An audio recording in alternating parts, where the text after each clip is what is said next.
So I make a very quick introduction. My name is Jacques Wells. I'm the director of the Health and Society Research Unit at ULB. This is a unit that was created a few weeks ago in March 2025, and we're launching some seminar series. This is actually the first seminar, so I'm very pleased to see you and that you accepted to present your work at this seminar. Just a quick introduction. This will be recorded. We will share the presentation on social media, so on our website and on YouTube. The Q&A session, so there will be a presentation of 30 minutes that will be recorded. The Q&A won't be recorded, and we won't see the name of people attending or even the face of people attending this seminar online. So please feel free to put your camera or not, and feel free to ask questions at the end of the presentation. This won't be recorded. So only, just to be really clear, only the presentation will be recorded. I should add that the Health and Society Research Unit, as I've said, is a new unit. It's hosted at the Faculty of Philosophy and Social Science at ULB, and is funded by the FNRS. We are a very small team, very interested in collaborating with people as well, and aiming to bring good quality research within the faculty. So feel free to join us and discuss with us on further research projects. That was just to make some very short publicity. An additional one, I should say, let's say two additional things I should say. The first one is we have seminars next year, and the next one will be Jane Maddock on September the 17th. All the information is on the Health and Society Research Unit website, and we'll also do a presentation of this unit with the unit members on October the 13th. So this is for the next academic year. So today we are very pleased to have both Marie Dauvrin and Céline Ricour from the Belgian Healthcare Knowledge Center, which we call also KCE, if we take the French accent. They will talk about that, but they published a wonderful report that you can find on the KCE website that is called Proposition for Reinforcing and Expanding the Belgian Palliative Care Offer, the right care at the right moment, at the right place. This is a very substantial report. It's more than 200 pages. Very interesting. Yeah, three actually. Yeah, if you come the annex. So it's a very massive paper, probably one of the first one on topic in Belgium. I mean, in recent times, in modern times at least. So I will encourage everybody to have a look at the report. If you don't have time to read the 300 pages, including annex, at least we will have hopefully a summary during this presentation. You have around 30 minutes, a bit less, a bit more. This is online, it's free, it's flexible, so just feel comfortable. I'm very happy again for the third time to hear you and to see you. Okay, but thank you for this invitation. So it's always nice for us to have the opportunity to present our work. And so we are really happy also that it's part of social science, because we are more used to presenting public health or healthcare service research. So thank you for the challenge too. So I'm really happy to present you the result of our study called, as Jacques just mentioned, Proposition for Reinforcing and Expanding the Belgian Palliative Care Offer, the right care at the right moment at the right place. This study is, of course, the result of a team effort, and as mentioned, Céline Ricour, my colleague, is also attending the presentation, but we are not expert in technical just management of the camera, the room, and so on, but you will see her at the end for the question board. I am Marie Dauvrin. I am one of the experts involved in this project, and as said, this is before going further, I think it's important to give you a short introduction about what is the Belgian Healthcare Knowledge Center, if you don't know about it. So the KCE is an independent, publicly funded research center. So it means that we receive funding from the public authority to conduct research, high quality research, to inform policy making in healthcare in Belgium.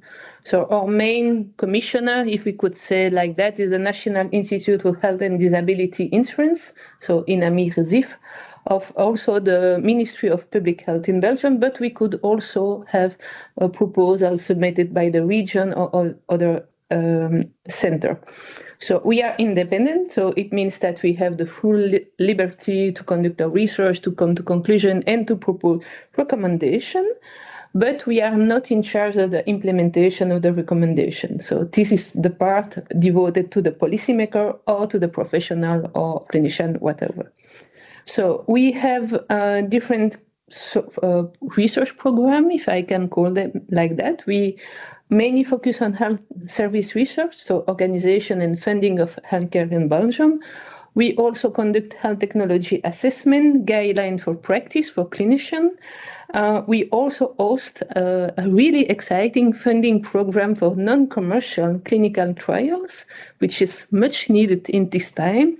And we also have the responsibility to apply the right to be forgotten, which is a special clause of the law on insurance, health insurance, so it's of insurance in general. So it's after how many years could the insurance forget that you are sick or that you had a cancer and then decrease your premium. So it's really, really specific. Don't ask me any question about that because I'm not in the right forgotten program. I'm more expert in health service research. This is also why I was involved in palliative care research. So what is this study about? Palliative care, of course. But the very specific context of this study is that in 2016, the legal definition of palliative care has been changed in Belgium. And the definition at this time was broadened. So it's much more larger than it was before, and hereby increasing the number of patients that could benefit from palliative care services at home or in hospital. And it is estimated that the population that could benefit from palliative care has increased by 4 because of the broadening of the definition. But of course, this is a really theoretical number because we don't know exactly how many palliative care patients are in Belgium. But what we do know about palliative care patients is that around 84% of palliative care patients wish to die in a place that they can call home. So it could be your private home, but it could be also a nursing home or a center for people with disability, whatever. But this is the place that you want to call home.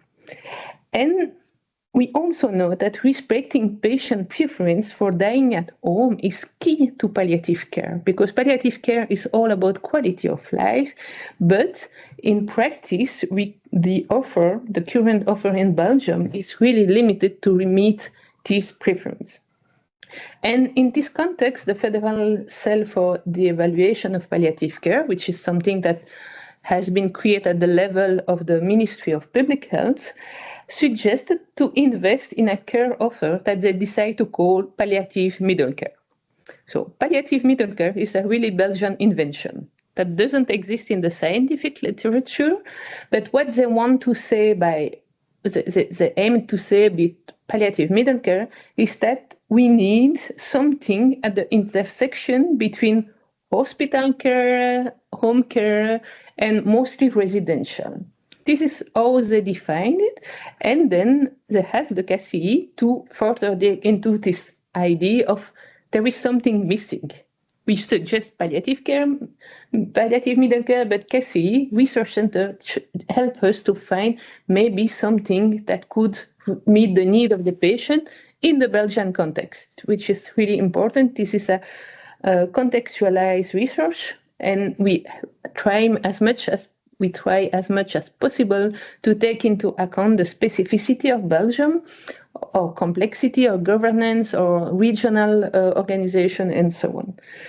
So, what did we do? We use, just 1 minute, I move my... Normally, you should see the second slide. Perfect. So, what did we do? We organized a research around 3 core research questions. The first one what are the most relevant models to improve palliative care? The second research question was, what are the most acceptable and priority models in Belgium? The third research question was, what are the conditions to make palliative middle care work? Because at this moment, at the beginning of the project, we say, okay, we will try to work on this concept of this idea of palliative middle care. And this is the articulation of these three research questions that lead to our final proposition. Alors, so for those who are really interested in the detailed outcome of all the research activity, as you can see, it's a mixed method research project. We indicate the chapter where you can find the detail, or if you are interested, for instance, the international comparison, you can go to the chapter 5 of the scientific report. The large one that Jacques said, it's more than 300 pages, and there is also appendix. So I know it's a lot of reading to do, but then if we can guide your reading, just follow the chapter. It's also important that to mention that in this project, we involve the stakeholders as close as possible in a scientific way, because we really need to take into account, as I said earlier, the Belgian context, the Belgian resource, and the Belgian preference regarding the population. We also involve patient representative, because it's really important to also get the patient perspective, the relative family perspective about this result. Otherwise, the recommendation will remain at a really ivory tower level, if I can put it like that. So really something that without connection with the reality and the need of the population. However, it doesn't mean, as we don't do implementation, that our recommendation remain to care, but I will come to that later. So I decided not to go through all the results, otherwise 30 minutes won't be enough. And so we really decided to focus on the final proposition, but also on the element that help us to build this final proposition. And one key result I could say, a really summary result from the literature, was that palliative care is a multi-component intervention. That it means that you cannot think that just one intervention, one professional doing a single thing will change the quality of care or the approach to the patient, that you need to combine different interventions together, so multi-component intervention. It could be training, it could be having the multidisciplinary team, it could be having transnational collaborations. These are combinations that we found in the literature, and it should be started as early as possible. We know that in practice, patients tend to be admitted in palliative care at a really, really late stage, at stage that some will call terminal care, where there is 1 week left, maybe 1 month left, but it's too late, because palliative care is all about taking time, ensuring quality accompaniment, also supporting relative and so on.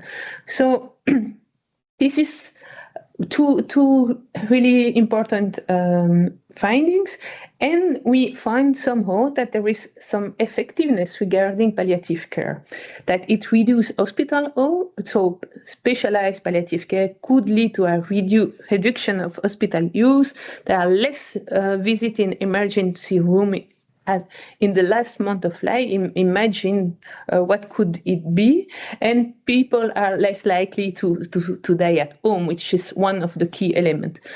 I should just have to bring to your attention that we have some restriction about the quality of the literature. We have a lot of heterogeneity within the paper, the study that were found. It was sometimes difficult to assess the primary study, but still we have some evidence emerging. The problem is that as most of intervention are complex, it's really difficult to assess it, and when reporting it in a systematic review of it, there was no meta-analysis found. So, but still we find some tendency indicating that there is a positive effect of specialist palliative care on patient. Another interesting finding that we want to highlight from the literature is what makes a good palliative care according to patient. First thing, early access to care, and it's related to maybe the more professional perspective that we have to start it as early as possible. So it's, again, not waiting for the last minute to start a quality care. There is also a need for repeating the need assessment. What does it mean? It means that patients are dynamic. Your preference, your need, your what you want for your end of life is not fixed in time. You need to ensure that you evolve with this need assessment. A major point from the literature, from the patient perspective, was the 24-a-day availability. And we also found this kind of needs within the workshop with the patient representative. There are already a quality offer in Belgium, but we really, really need around-the-clock services for the patient.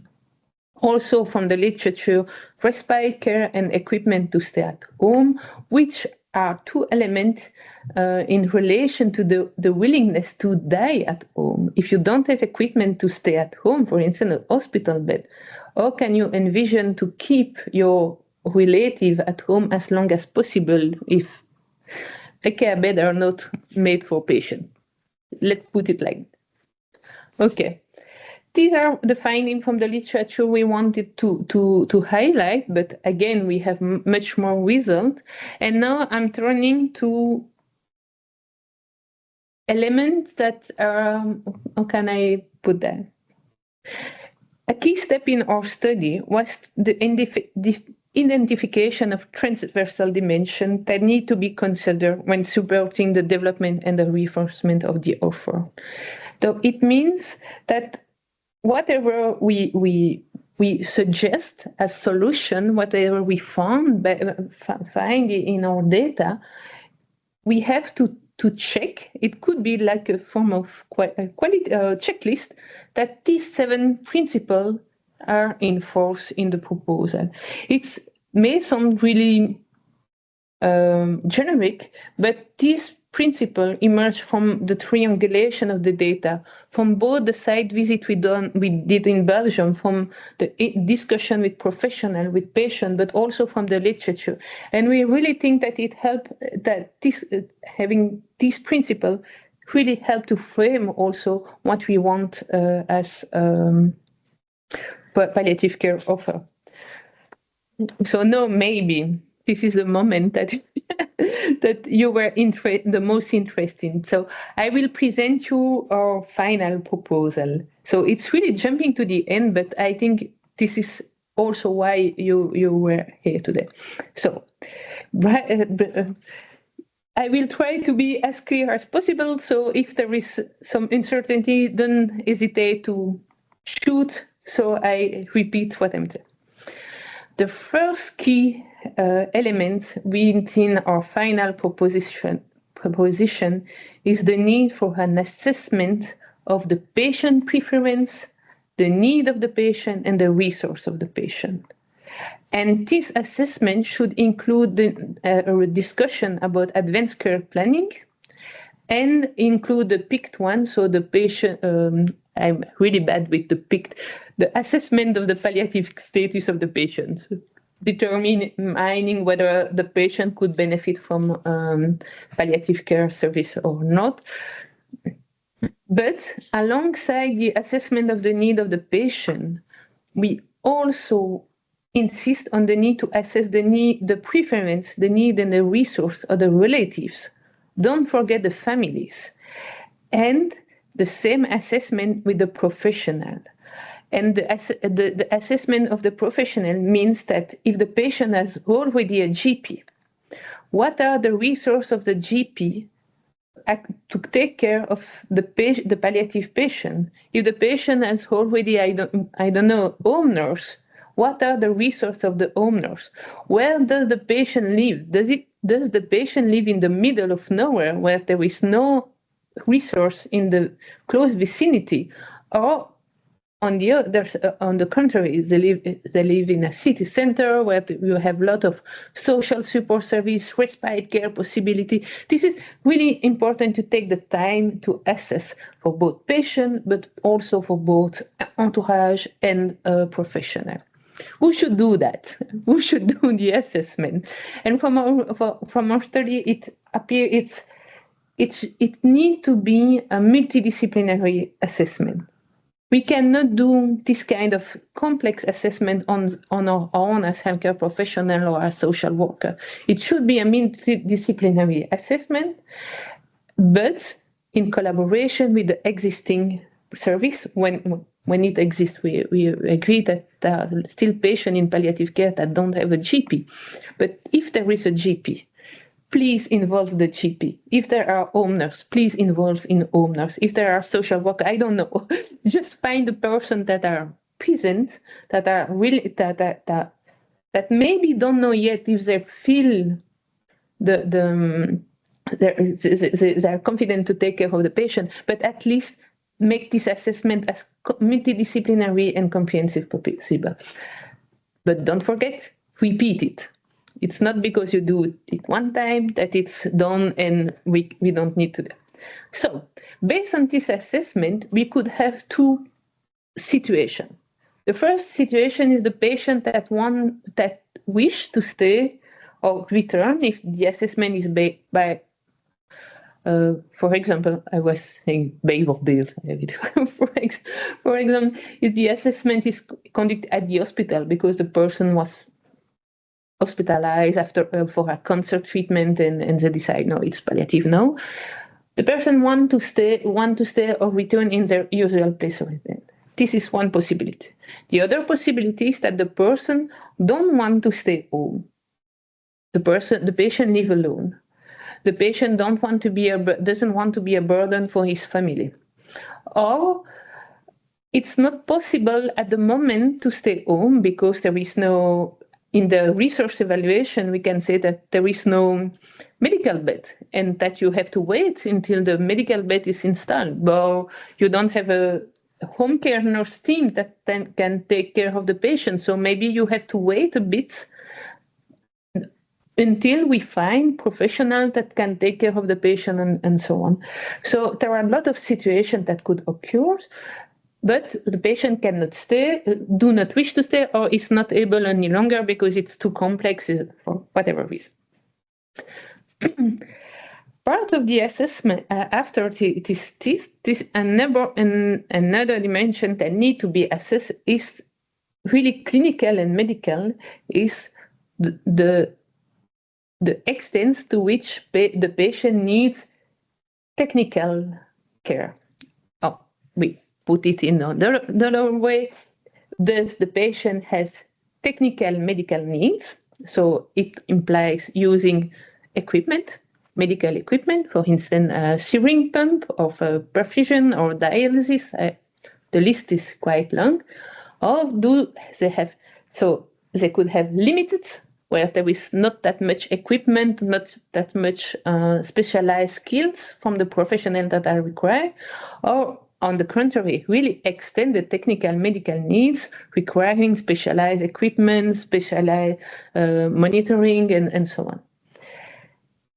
And in parallel of the need for technical for technical care, there is the degree of stability of the patient.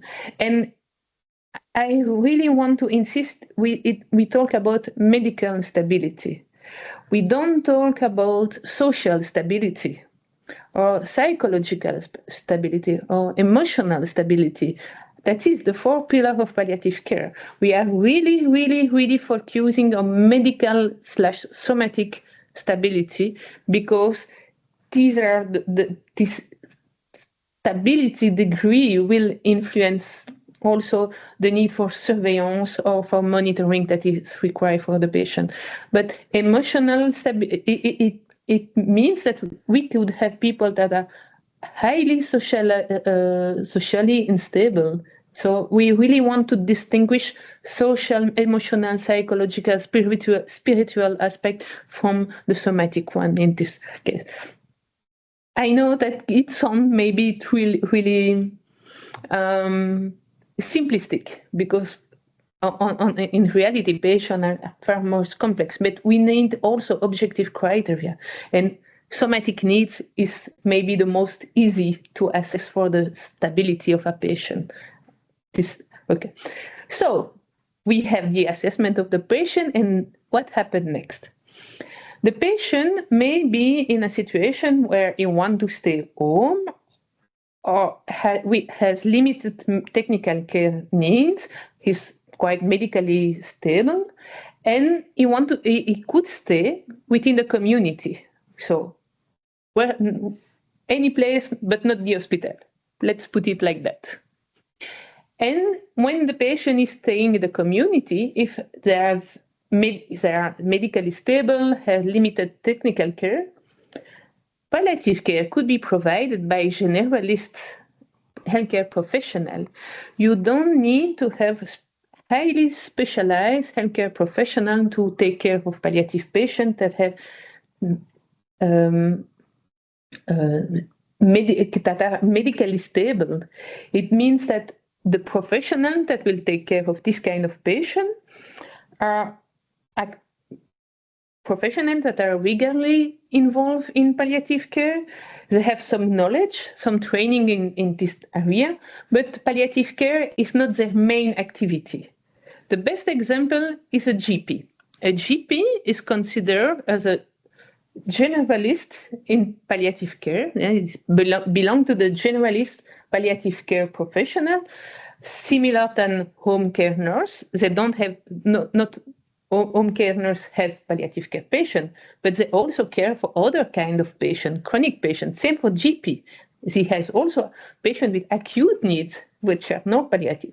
So this is the definition of generalist palliative care. It means that professionals have knowledge, they take care of palliative care patient, but it's not their core activity.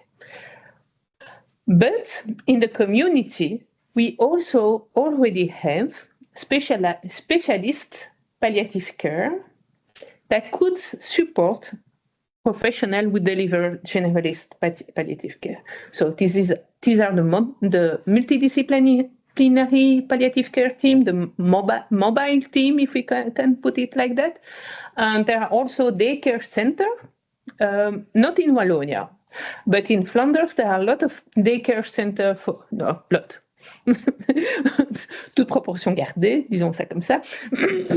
There are several palliative daycare centers where people can go during the day, go back home after, and this kind of service could complement the offer for those who stay at home, have at some point need for more specialist palliative care, but they could also take care of these patients with extended medical need or medically unstable patient within the community.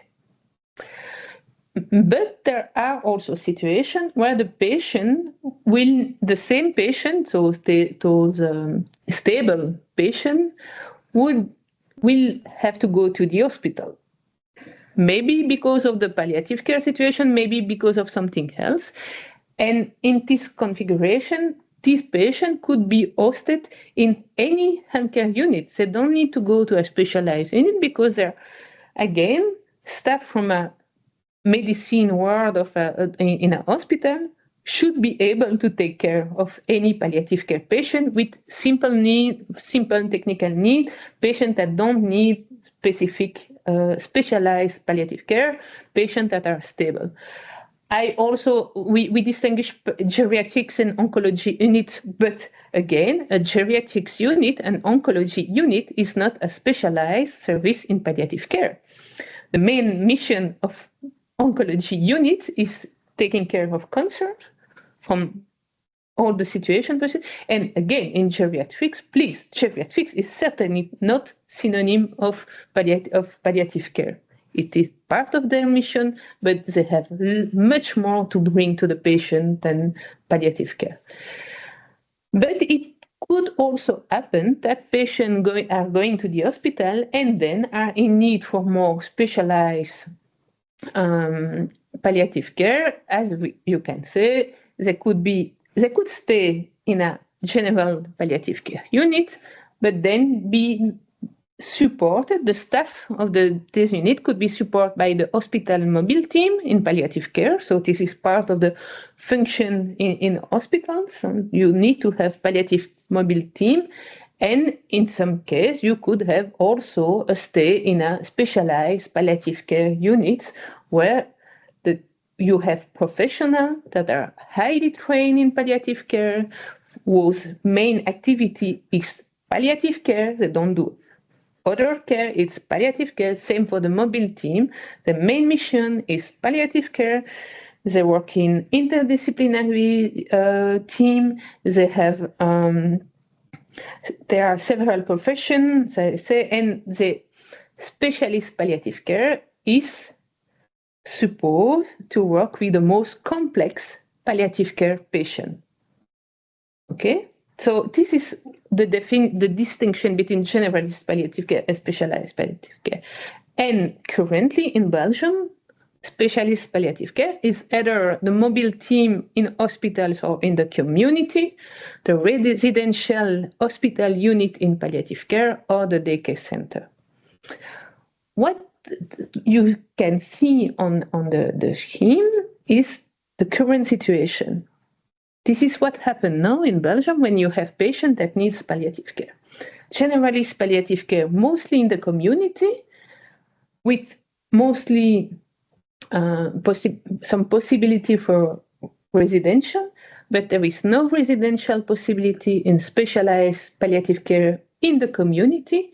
If you need a residential solution for a complex palliative care patient, currently the only solution is an hospital unit. But it's not the preference of the patient. So what are the possible solutions? And we can also point that the hospital offer is only residential. There is no other possibility to receive palliative care from the hospital than being in the hospital. Okay? It sounds obvious, but hospitals are much more than residential, and the same community is much more than ambulatory service as it is now. So what do we propose based on the current situation? We need more residential possibility for specialized palliative care in the community. So there are two possibilities.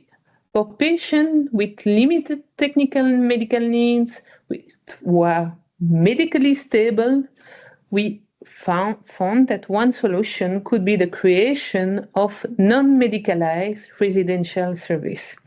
And we insist on non-medicalized services. It means that you don't have a healthcare staff on a 24 hours basis.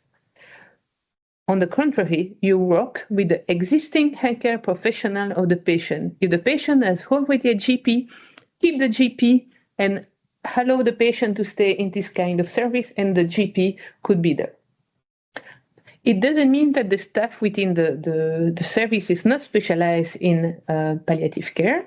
This is the subtlety, but it could be volunteer with high training in palliative care that will take care of this patient.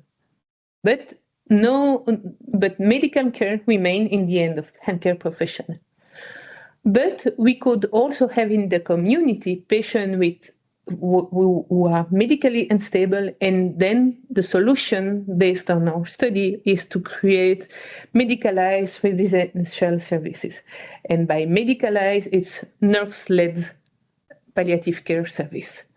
It means that a nursing team highly trained in palliative care should be able to take care of this complex patient, and of course not on their own. We don't say nurse only, they can do everything. I am a nurse myself. We cannot do everything, but we can work in collaboration.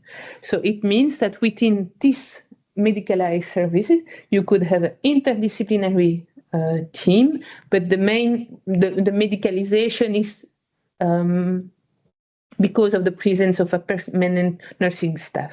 This subtle medicalized is not the good name, but it could be independent residential service, but it could be also integrated within nursing home. So, but we all know that the problem with nursing home is the age criteria. So we plead for suppressing this idea that you need to have a certain age to enter in a nursing home. That needs should guide the orientation, needs and preference should guide the orientation to a nursing home rather than an age criteria. You could have patients of 40 years old who prefer going to a nursing home because they want socialization, they don't want to stay alone at home, whatever. And you could have an old grandma that will never want to go to a nursing home because she always lives on her own and she prefers staying at home as long as possible. So when you start questioning palliative care, you also start questioning how we take care of the dependence and the autonomy of the person. What are the solutions? How can we be more flexible when it comes to living in community or living at home, or how the hospital can position themselves? Sorry, it's a bit a side comment. It's not part of, it's my personal addition to the reflection today, but maybe it will trigger more questions. So let's go back to our proposition. So for the community, we think that the solution is to create more residential opportunity. But what about the hospitals?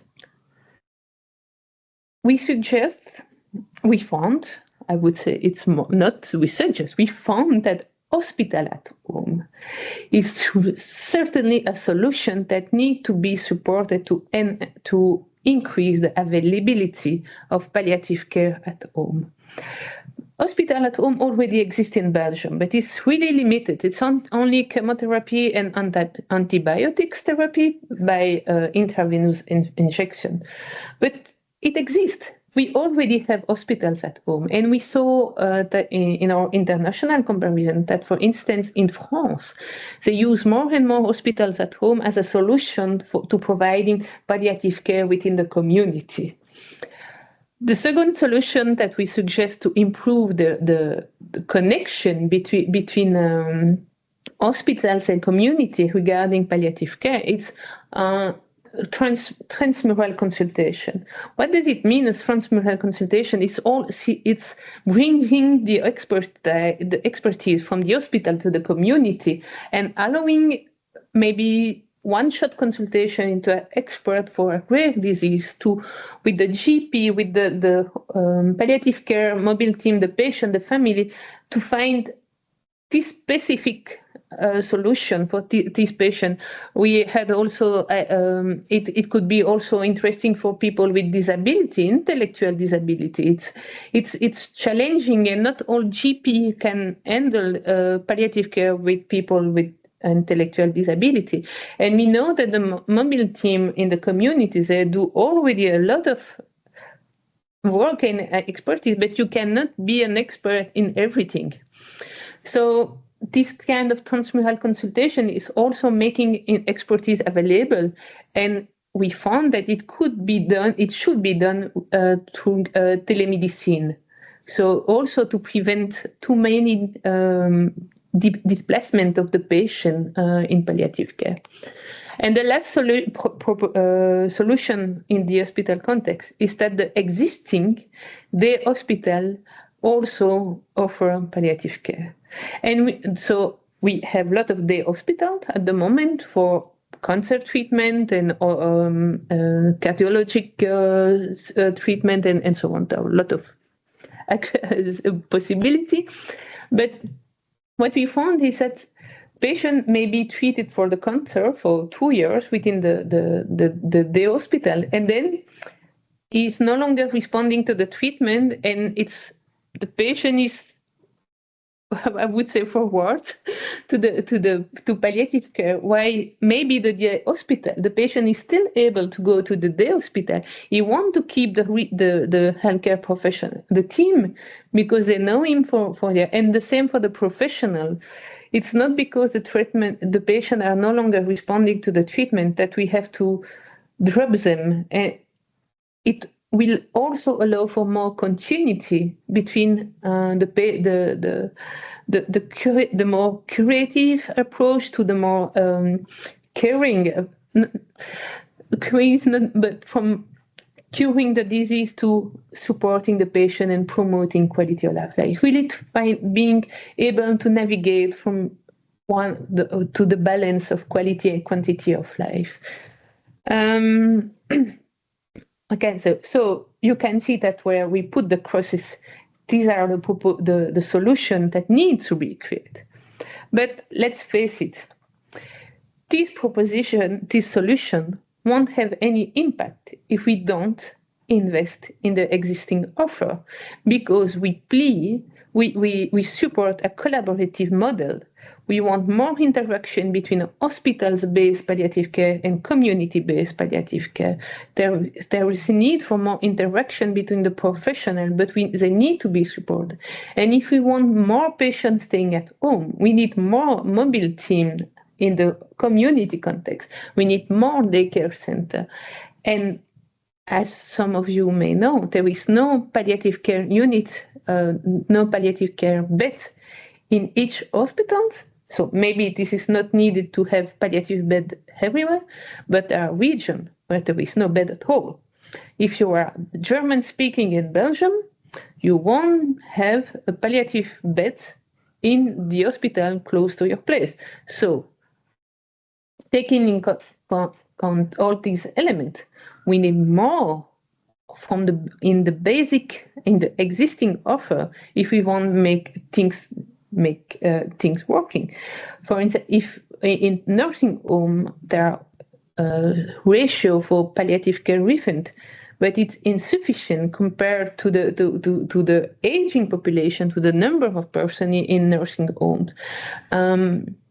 So it's really everything should go hand in hand. We cannot develop solution for bridging hospital and community without thinking that the current offer is not sufficient, because we increase the population of palliative care patients.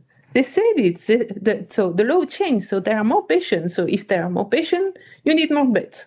This is as simple as that. And it has not been, there have been some adjustment, but not to meet the increase that has been induced by the legal modification.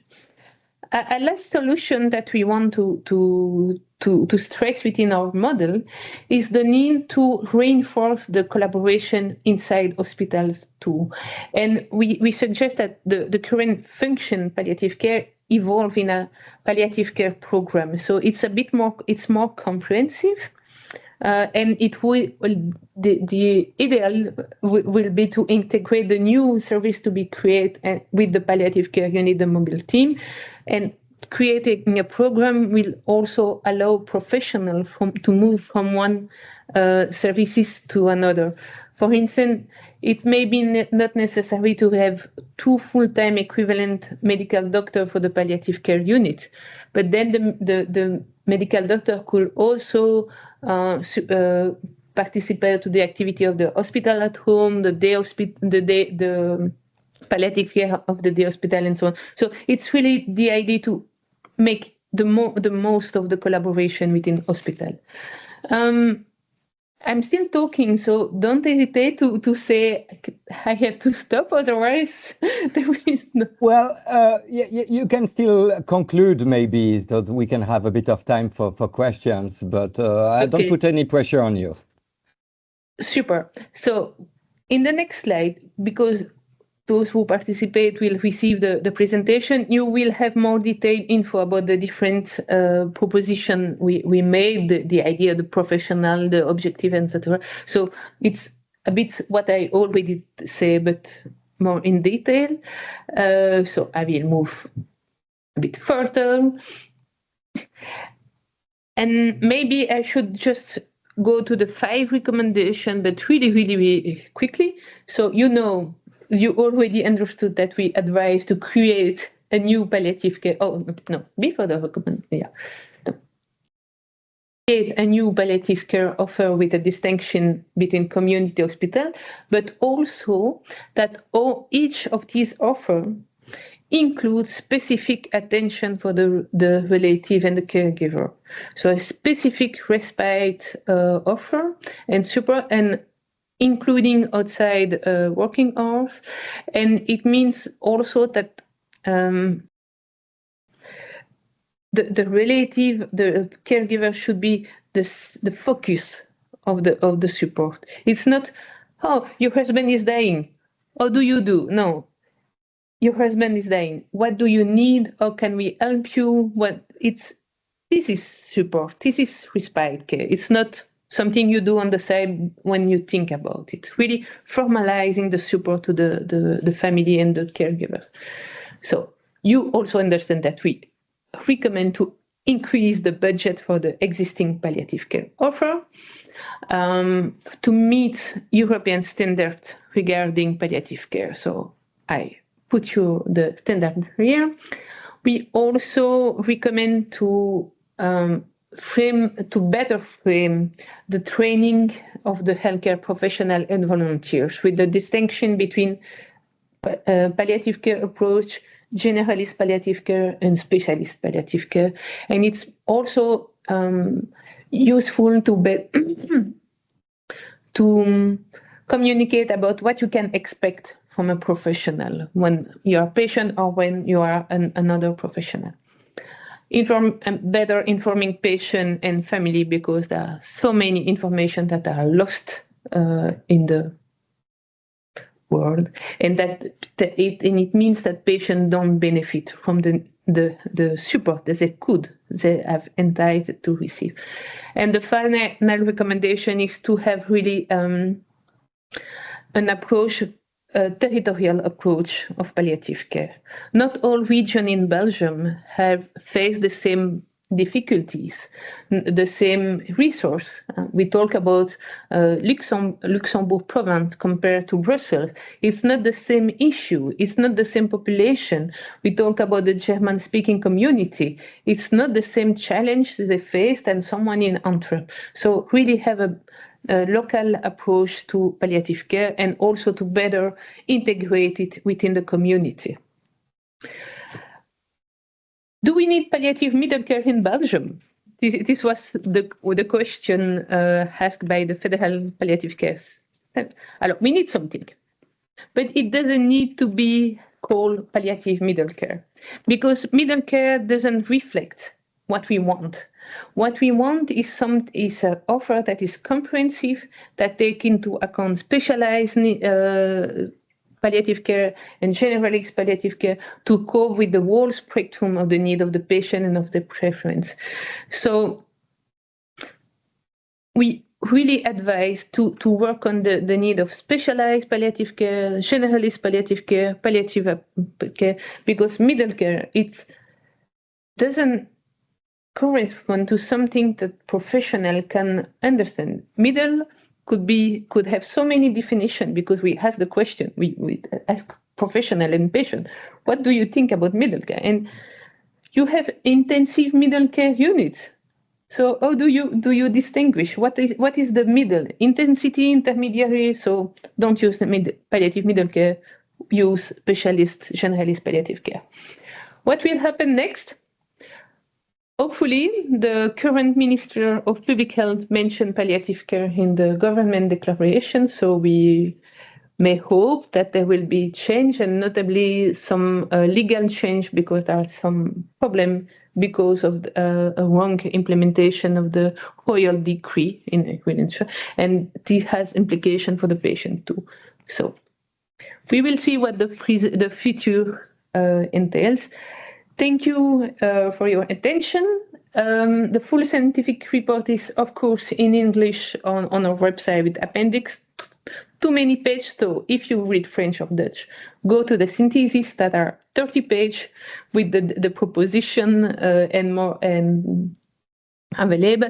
There are many more palliative report on palliative care that has been produced by KCE. Céline is working on the next one on pediatric palliative care.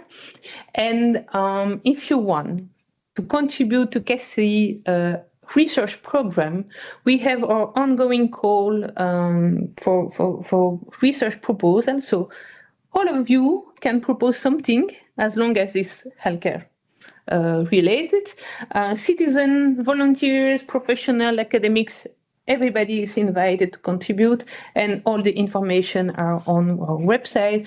And we also have an ongoing call for clinical trial. That's it.